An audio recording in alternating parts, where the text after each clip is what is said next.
कि आपका भी कहीं अपमान हो रहा हो और अपनों से अपमान हो रहा हो, तो आपको जवाब देने की जरूरत नहीं है। जो तुम्हारे रास्ते में कांटा बो रहा है, बोने दो, तुम ना बुरा सोचो। चलो, यदि दक्ष ने अपमान किया, चलो मैं सिंपल भाषा में समझाऊं, आप लोगों ने माना कि मुझे गाली दी और मैंने भी आपको गाली दे दी, तो आप में और मुझ में अंतर क्या रहा?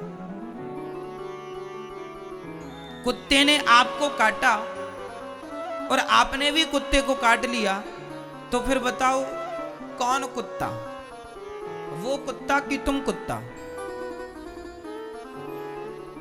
बोलो मेरी मां। सास ने आपको गाली दी और आपने भी सास को गाली दी, तो बताओ तुम दोनों में समझदार हम किसे माने? मैया कह दो ना मेरी मां।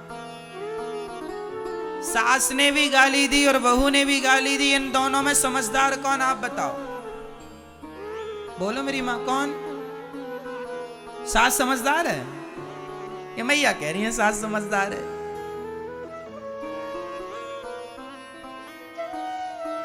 सास ने गाली दी और बहू ने भी गाली दी, इसमें दोनों ही मूर्ख हैं। समझदार वो कहलाते हैं जो एक गाली दे और दूसरा चुप रहे, तो जो चुप है वो समझदार है। क्योंकि हमारे यहां सिंपल कहावत है, कुत्तों के मुंह नहीं लगा जाता। जो गाली दे वो कौन, भौंकता कौन है? आज सास भौंक रही है, तो तुम भी भौंकोगी क्या? आज बहू भौंक रही है, तुम भी भौंक लो। जो भौंक रहा है वो कौन है? कुत्ते के वंशज हैं, भौंकते रहो। अभी तो एक भौंक रहा था, सास ने किया भौं तो बहू ने भी भौं भौं, लो चालू हो गया महाभारत। कौन समझदार इन दोनों में? कोई नहीं। इसलिए हम आपसे कहते हैं अपनी समझदारी का परिचय दो। कोई शंकर जी को गालियां दक्ष ने दी, क्या शंकर जी ने गालियां दी? भगवान कृष्ण को शिशुपाल ने कितनी गालियां दी? बोलो मेरी मां। मैया जी कितनी? 100 गालियां भगवान ने चुप रहकर सुनी कि नहीं? यदि भगवान होकर 100 गालियां चुपचाप सुन लेते हैं, तो हम और तुम इंसान हो के 10-20 गालियां क्यों नहीं सुन लेते? क्यों कुत्तों की मुंह लगते हो? और अपने आप को आप लोग समझते हैं हम बड़े समझदार हैं, हम जवाब दे रहे हैं। अरे मां, कहां जवाब देना है कहां नहीं देना, यह भी एक समझदारी का विषय ही है। सबको जवाब नहीं दिया जाता है ना। क्या जवाब दें हम इनको? तुम ना दो, भगवान दे देंगे जवाब। जब तुझसे ना सुलझे तेरे उलझे हुए धंधे, तो भगवान के इंसाफ पे छोड़ दे ए बंदे। वही तेरी मुश्किल आसान करेगा, जो तू ना कर सका वो भगवान करेगा।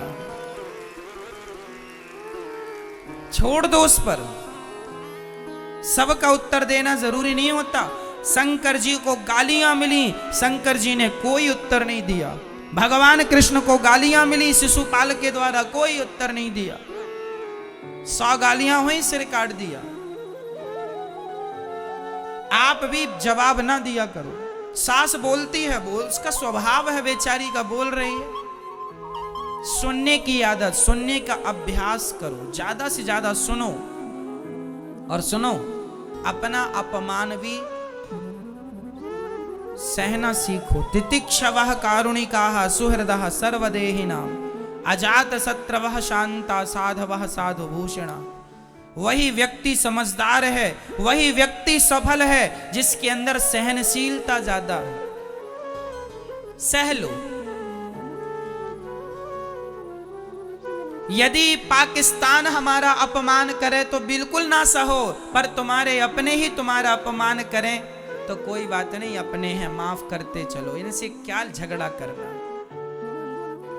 आपका भाई आपका अपमान कर रहा, माना कि माना कि आपका सगा भाई आपका अपमान कर रहा है, तो क्या लड़ोगे उससे? तुम्हारी तो भाई है, इसलिए उसे उसकी तरफ ना देखो। पागल हो गया, दिमाग खराब है, कुत्ता सवार है इसके ऊपर, भौंकने दो।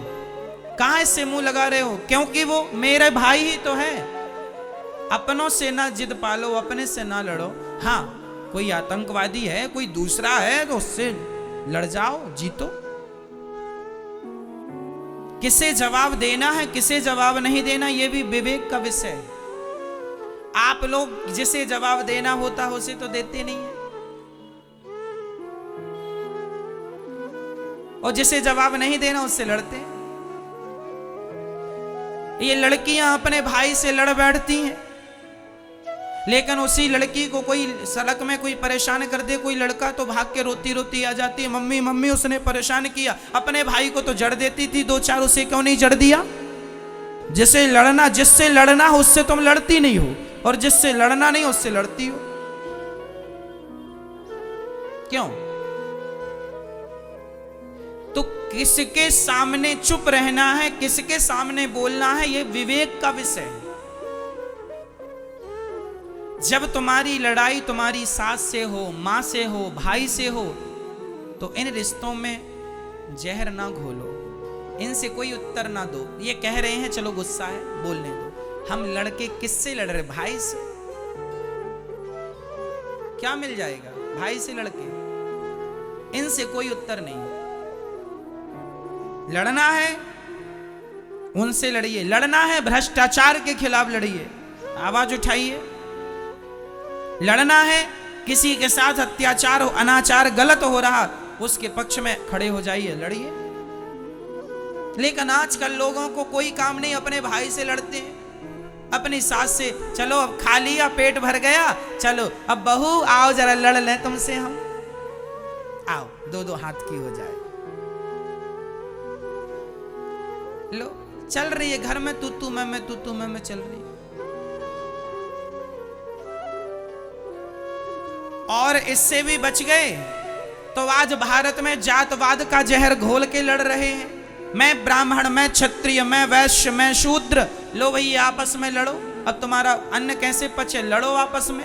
लड़ रहे हैं, बुद्धि भ्रष्ट कर रहे हैं। अरे तुम्हारी यूं ही लड़ाइयों का फायदा अंग्रेजों ने, मुगलों ने खूब उठाया है।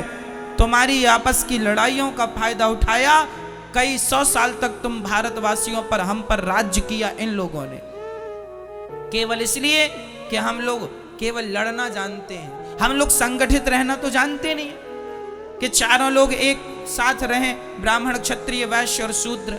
हम लोग लड़ते हैं जातवाद का जहर घोल करके।